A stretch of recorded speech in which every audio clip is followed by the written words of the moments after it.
So I understand the value of seeking truth and trying to know rightly.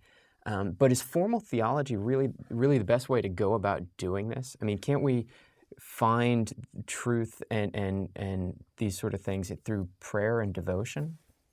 Yes, we can. In fact, we must. How's that? For Yeah. a short answer. Um, there is a danger when we overemphasize the sort of intellectual side of theology. It's a very serious danger.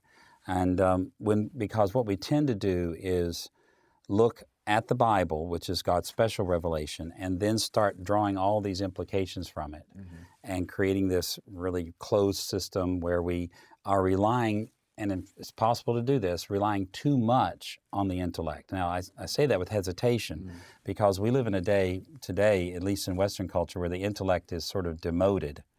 And emotions and the like, passions are raised up higher than they used to be. If I were saying this 25 years ago, I wouldn't even have to have said that, okay? But now I do. I have to say there's a value in what's happening in what we call the postmodern world, where passion and emotion are raised up more on par with the intellectual.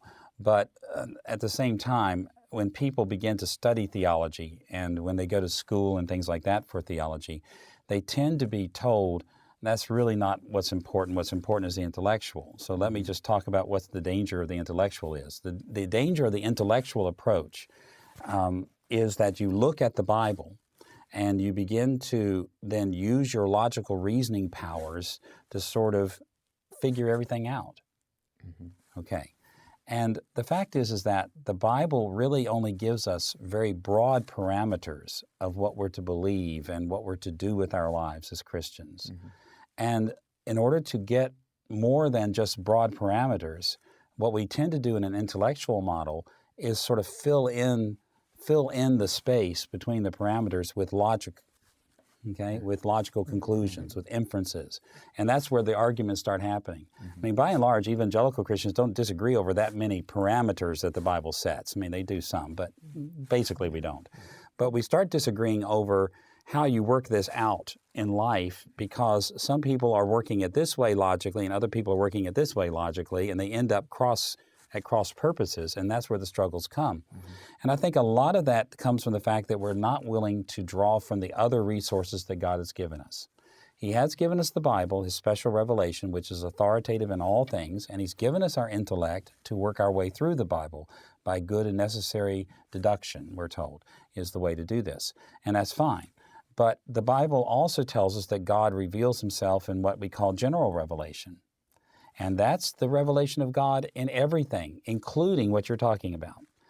Prayer and devotion, being quiet with God, your intuitions, all those kinds of things, to use psychological terms, like intuitions, your premonitions, all those kinds of things, they also involve us in the ways of God and help us, as it were, fill in those parameters. So rather than thinking in terms of rigorous logic doing that all the time, sometimes it does have to be the intuitional.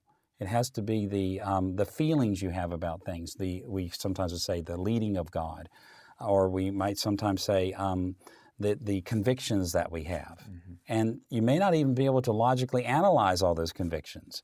They just may be there by the work of Holy Spirit in your life, and they come from being connected to God by devotion and by prayer and by worship, those kinds of things. And that's a part of general revelation that helps us a lot. I know that there are friends of mine, and I used to be this way a lot more than I am now, although I still tend to be this way at times, who just thought that they could figure out exactly what the Bible said about almost every single issue and what practical implications that had by simply reasoning. Now you can imagine what those people were like. They were very cold, they were very dogmatic, they were very sure of themselves, they didn't have many questions left, and they weren't very sensitive to the fact that other people might be being called by God to other directions and other paths and other ways. And so you'll often get this, say, in missions programs. You'll get groups, and they come to me sometimes, missions committees, and they say, look, we have these hundreds and hundreds of applications for support for missions. How do we decide which ones to support? Okay? Yeah. They're looking for a rule. Yeah. They're looking for a principle.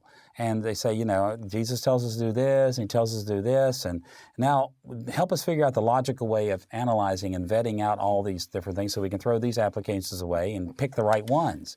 And I just have to look at them and say, now look, the Bible gives you big parameters here, and you don't want to support a missionary who's a known axe murderer.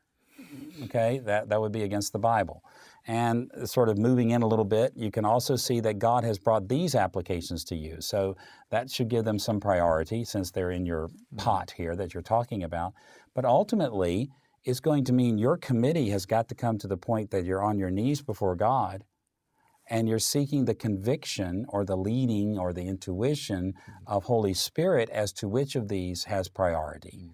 Because most of the time, when you examine one mission or another mission, it's 6 of one and half dozen of the other. I mean, you can see that this is a very valuable thing, and this is a very valuable thing. And how in the world are we going to decide this apart from us feeling called by God to have this focus, so we're going to take this one and not take that one?